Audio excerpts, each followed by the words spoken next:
गा वा तम भा गा वा तम। अब भा माने क्या होता है, गा माने क्या होता है, वा माने क्या होता है, ता माने क्या होता है, इसको आप समझ लें। भक्ति गा माने ज्ञान, वा माने वैराग्य और ता माने तपस्या। जब भक्ति आती है तब ज्ञान आता है, और जब ज्ञान आता है तभी प्राणी को वैराग्य होता है। बिना ज्ञान से वैराग्य होने वाला, और ज्ञान के द्वारा वैराग्य। और जब तक वैराग्य नहीं आएगा तब तक प्राणी तपस्या नहीं करेगा, और जब तक प्राणी तपस्या नहीं करेगा तब तक प्राणी को भगवान का दर्शन होने वाला नहीं है। बोलो वृंदावन बिहारी लाल की। बिना भक्ति के जब भक्ति आएगी तब ज्ञान आएगा, और जब ज्ञान आएगा अब समझ गया सुभाष?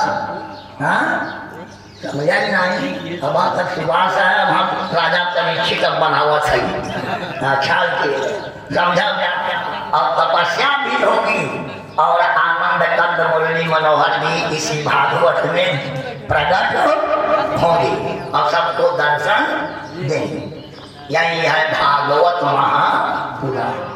तम सर्वभूत हृदयम् मुनि ठाकुर किसने सुनाया, और कौन सुना, किस लिए सुना, कहाँ सुनाई गई? यहीं से जो है जड़ प्रारंभ होता है, और अंत में भागवत अंत में इसी जगह पर समाप्त हो जाता है। भागवत की कथा सुनने वाले सर्वप्रथम भागवत की कथा सुनाई गई कहाँ पर? श्री सुखदेव जी के द्वारा। जंगल में मृगा मारने के लिए चल पड़े। राजा परीक्षित आगे आगे घोड़े पर बैठ करके जा रहे हैं, और पीछे पीछे उनकी सेना जा रही है। राजा परीक्षित आगे बढ़ गए, सेना बहुत पीछे रह गई। जब जंगल में पहुंचे तो देखा कि एक मृगा जा रहा है,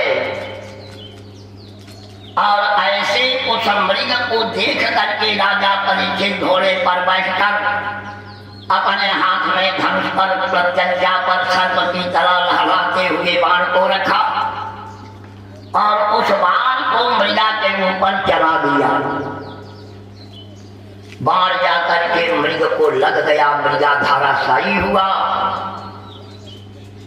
और राजा परीक्षित घोड़े से उतर करके मृगा को पकड़ना चाहा। जब ही मृगा के पास गए क्यों ही वो मृगा अदृश्य हो गया, गायब हो गया। सेना बड़ी पीछे रह गई। गर्मी का महीना, प्यास से व्याकुल,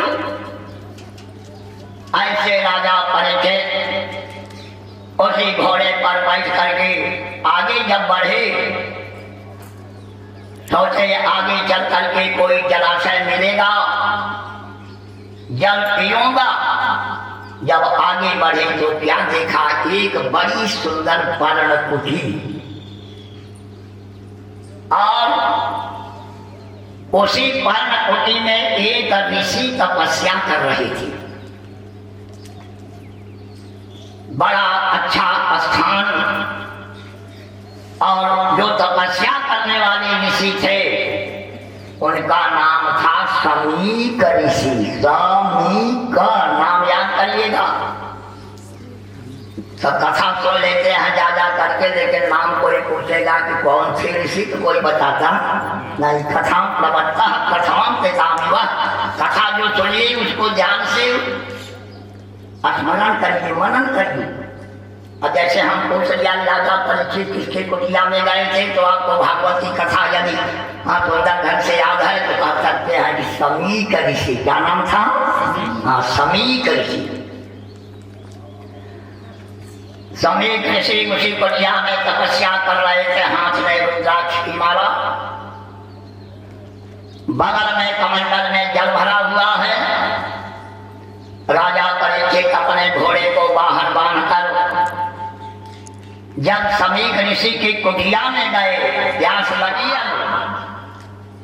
बगल में कमंडल में भरा हुआ गंगा जल की तरह सुंदर निर्मल स्वच्छ जल, सुंदर यज्ञशाला की तरह दे दी और हाथ में रुद्राक्ष की माला लेकर के आंख बंद कर राजा और पहुंच करके कुटिया में समीक ऋषि को देख करके बन के सामने खड़ा होकर के बोले, ऋषिवर प्रणाम।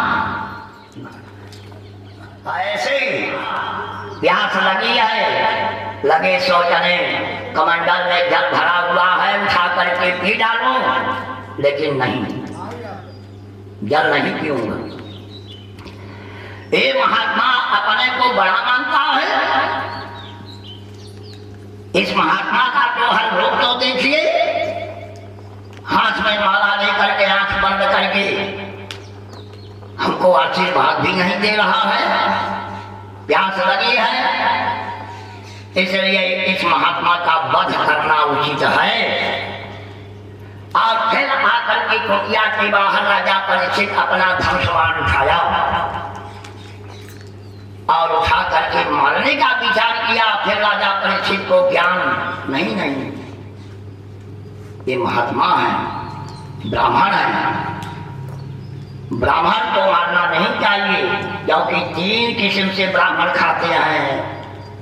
दोगे तो नरम होकर के खाएंगे, नहीं दोगे तो गरम होकर के खाएंगे, और मर जाएंगे तो गरम होकर के खाएंगे।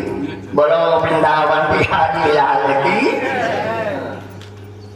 इसे ब्राह्मण से जिन बैर करो, ब्राह्मण से परमेश्वर हारियो। राजा परीक्षित का बाण रुक गया, बोले नहीं, वध नहीं करूंगा, लेकिन तपस्या भंग करूंगा। उनके मुकुट में जाकर के बैठा। राजा परीक्षित कुटिया के बाहर आए तो क्या देखा? एक हाथ का एक मरा हुआ सांप, सर्प।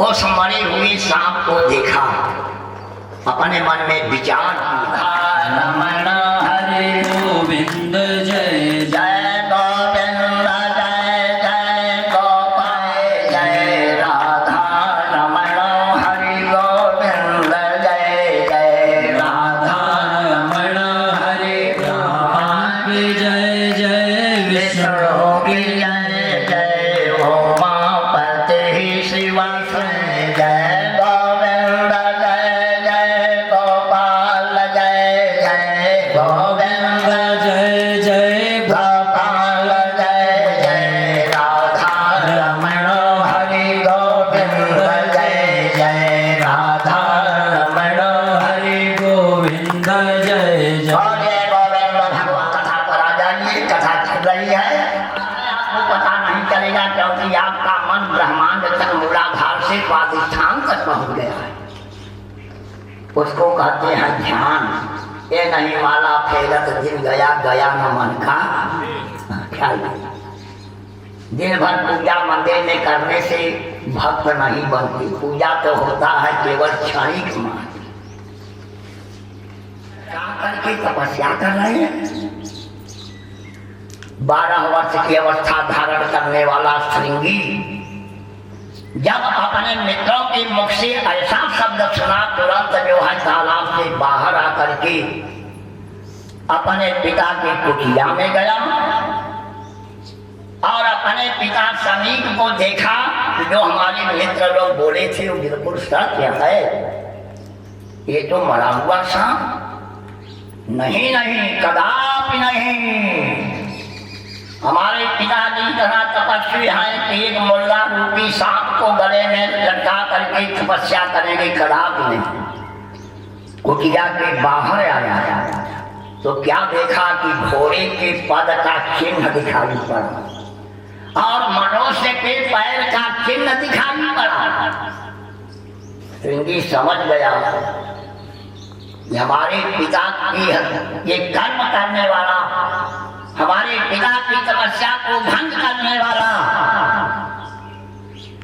ये कोई आया है और ऐसा कर्म दुष्कर्म करके गया है।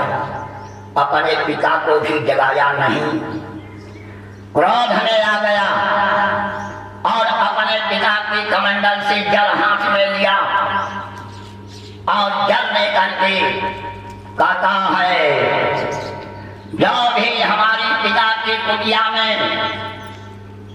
चाहे कोई देवता आया हो, चाहे कोई ऋषि आया हो, चाहे कोई मुनि आया हो, चाहे कोई राक्षस आया हो, चाहे ब्रह्मा विष्णु महेश ही क्यों न हो, यदि हमारे पिता की कुटिया में आकर के हमारे पिता समीप के तपस्या को भंग करने के लिए जो प्राणी इस मरे हुए सांप की माला ला करके हमारे पिता के गले में लटका करके चला गया, तो मैं भी अपने पिता का असल पुत्र हूँ। मेरा नाम श्रृंगी है। मैं उस व्यक्ति को श्राप दे रहा हूँ, चाहे राजा हो, चाहे महाराजा हो, चाहे देवता हो, चाहे ऋषि हो, चाहे कोई भी हो, अब इस पृथ्वी पर उसकी आयु केवल 7 ही दिन रहेगी और उसकी अकाल मृत्यु होगी।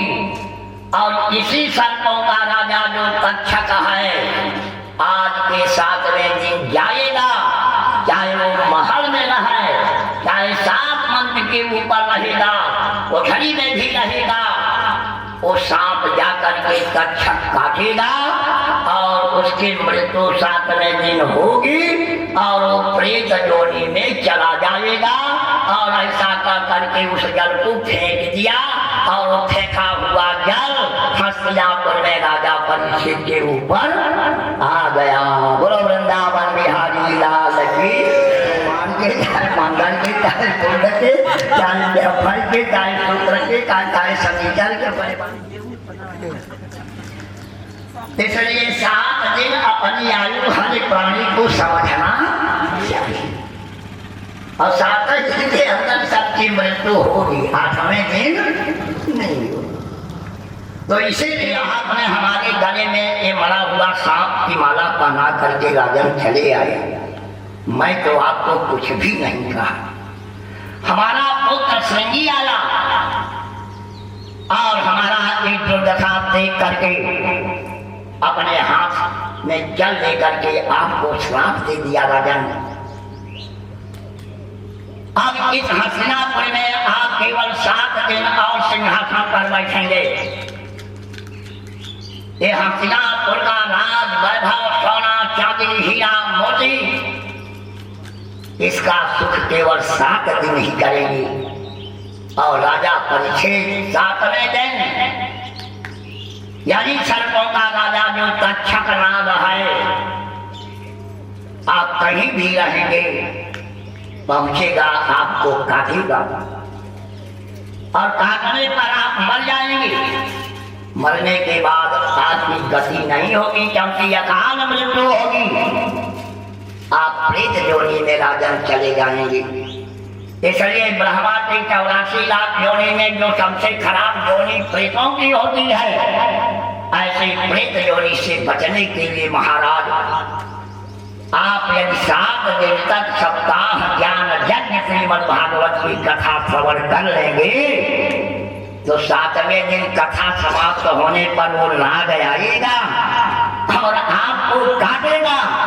लेकिन जिस समय काटेगा उसी समय आनंद कंद मुरली मनोहर विजेंद्र नंदन भगवान श्याम सुंदर उसी मंच पर विराजमान रहेंगे। आपकी आत्मा को अपने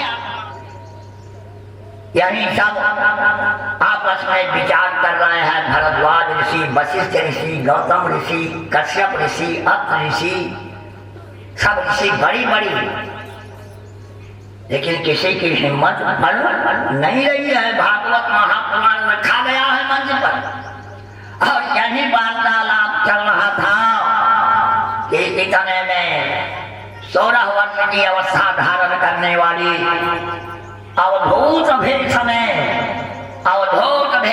कमंडल लेकर के उसी भागवत ज्ञान यज्ञ में श्री सुखदेव जी महाराज पहुंच गए। बोलिए सुखदेव महाराज की। सुखदेव महाराज पहुंच गए। अवधूत भेष, भस्म लगाई, सब ऋषि महात्मा उठ करके खड़े हो गए और आसन पर बैठा दिया। वेद व्यास भी सुखदेव के पिता हैं, व्यास जी। सब लोगों ने प्रणाम किया सुखदेव को, तो व्यास जी भी जाकर के प्रणाम किया। बोलो वृंदावन बिहारी लाल की। हम बतावा, सभी ऋषि खड़े हो गए, सभी ऋषि देवता खड़े हो गए। बोले वेद व्यास जी, आपने गलगल कर दिया। वेद व्यास ने कहा सावधान, निरहता तरया जुहावो पुत्रेति तन्मयतया तरवाभिनेदं तं सर्वभूतहृदयं मणिमानतोऽस्मि। सुखदेव के जन्म की कथा इसी श्लोक में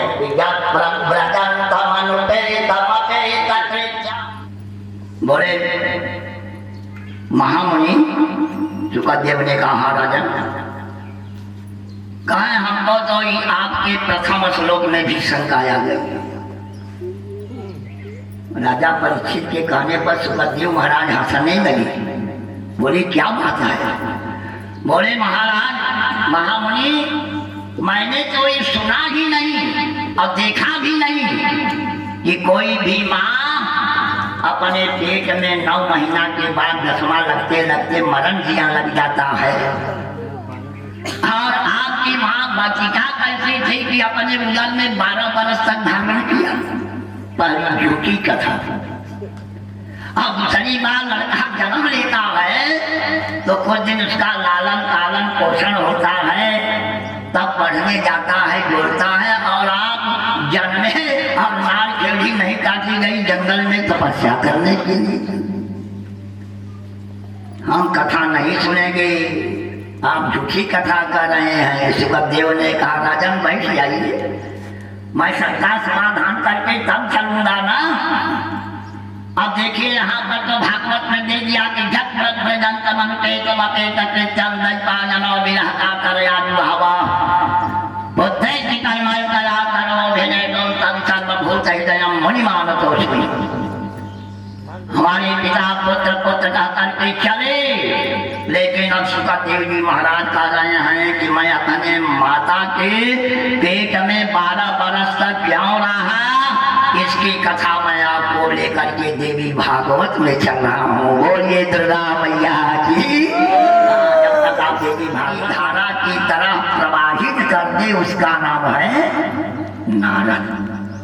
नारद झगड़ा भी लगाते थे, झगड़ा लगा करके मिलाते थे और मिला करके ज्ञान का उपदेश देते थे। जिसके अंदर इतना गुण हो उसका नाम है। पहले के युग में एक ही नारद रहे, सतयुग में। त्रेता में एक ही नारद रहे, द्वापर में एक ही नारद है, लेकिन कलयुग में तो गांव गांव में नहीं, घर घर में नारद है। बोला विष्णु भगवान की। ऐसा कौनो घर नहीं बा जोने घर में नारद। लेकिन सतयुग में नारदाही नहीं रही, त्रेता में नारदाही नहीं रही, द्वापर में नारदाही नहीं रही, लेकिन कलयुग में नारद का मेहरारू नारदाही घर घर में है। बोला शंकर भगवान की। नहीं मिलेगा। हमारी और पार्वती के बीच में ख्याल कर लेना, नारद जीवन में कभी झगड़ा लगाने का प्रयास मत करना। तुम 88,000 ऋषियों के गुरु हो ना, तो हम 35 करोड़ देवताओं का भी जो है देवता हूं, देवों में देव महादेव। नारद ने कहा भोलेनाथ ठीक है कोई बात नहीं, आप ब्राह्मण का अपमान कर रहे हैं, भोजन कराना दो और कैलाश पर्वत पर आप ये कह रहे हैं कि हमारे और पार्वती के बीच में कभी भी झगड़ा नहीं लगाओगे, तो मैं भी ब्रह्मर्षि हूँ, भोलेनाथ कह करके जा रहा हूँ, यदि निमिष मात्र मौका मिल गया, निमिष कहते हैं आंख की बरौनी गिरे और उठ जाए, उसको कहते हैं निमिष। यदि आंख की बरौनी गिरेगी और उठेगी, इतना मौका हमको मिल गया आप और पार्वती के बीच में, तो झगड़ा लगा करके रहूंगी। बोलो नारद महाराज की। देखो गए थे दर्शन करने और खूब ललकारा हो गया, काम भरेगा। पार्वती ने कहा नहीं भोलेनाथ मैं आपका साथ नहीं छोड़ूंगी, कहाँ से महाराज आए हैं झगड़ा लगाने के लिए। एक दिन हो गया, 2 दिन, 4 दिन, 6 दिन, नारद ऊपर से मिलवा रहे हैं कि मौका मिले तब चलूं। सुखदेव ने कहा राजन, एक दिन पार्वती जी भगवान शिव को खूब भांग धतूरा पीस करके पिलाई, और भांग धतूरा पीस करके पिलाने के बाद भगवान शिव ने क्या काम किया, कैलाश पर्वत के नीचे टहलने के लिए आगे बढ़े। बोले पार्वती हमारी पूजन की सामग्री तैयार करो, तब तक मैं आ रहा हूं। नारद ने कहा बड़ा मौका मिला है, अच्छा कैलाश पर्वत से नीचे जाएंगे, ऊपर जाएंगे, तब तक मैं काम बना लूंगा। जब ही भगवान शिव नशे में कैलाश पर्वत छोड़ करके नीचे गए और पार्वती जी कैलाश पर्वत पर पूजन सामग्री तैयार कर रही थी, इतने में बीड़ा बजाते हुए नारद जी पार्वती के पास पहुंच गए। बोले मैया प्रणाम। पार्वती ने कहा आओ बेटा आओ, इसे बिना खाए पिए तो हमारे द्वार से चले गए, हमको बड़ा कष्ट हुआ। बोले मैया क्या बताऊं, भोलेनाथ हमारे ऊपर क्रोध कर लिए, हमने कुछ ग्रहण नहीं किया, हमको भी कष्ट है। पार्वती ने कहा तो आज बिना खिलाए मैं तुमको जाने नहीं दूंगी, बिना जल पिलाए जाने नहीं दूंगी, क्योंकि ब्राह्मण द्वार पर खा करके जल पान ग्रहण करके न जाए तो उस प्राणी को बड़ा जो है दुख होता है। नारद ने कहा भैया देखो एक बात बताऊं, और भगवान शंकर नीचे हैं टहल रहे हैं, मैया देखो भगवान शिव ने कहा देवी पार्वती, पार्वती ने कहा दूरम दूरम दूर रहो। भगवान समझ गए, वो ध्यान लगाया, बोले वाह वाह नरदवा हमारा घर छोड़ दिया। मैं जान गया राजा जी चुटकी बजा रहे, जाओ तुम भांग पिसवाओ। नहीं 1 बरस 2 बरस 3 बरस 4 बरस नहीं, यदि रातों दिन जाग करके 12 बरस तक होकारी मारोगी। सुखदेव अपने जन्म की कथा बता रहे हैं, आ जाइए।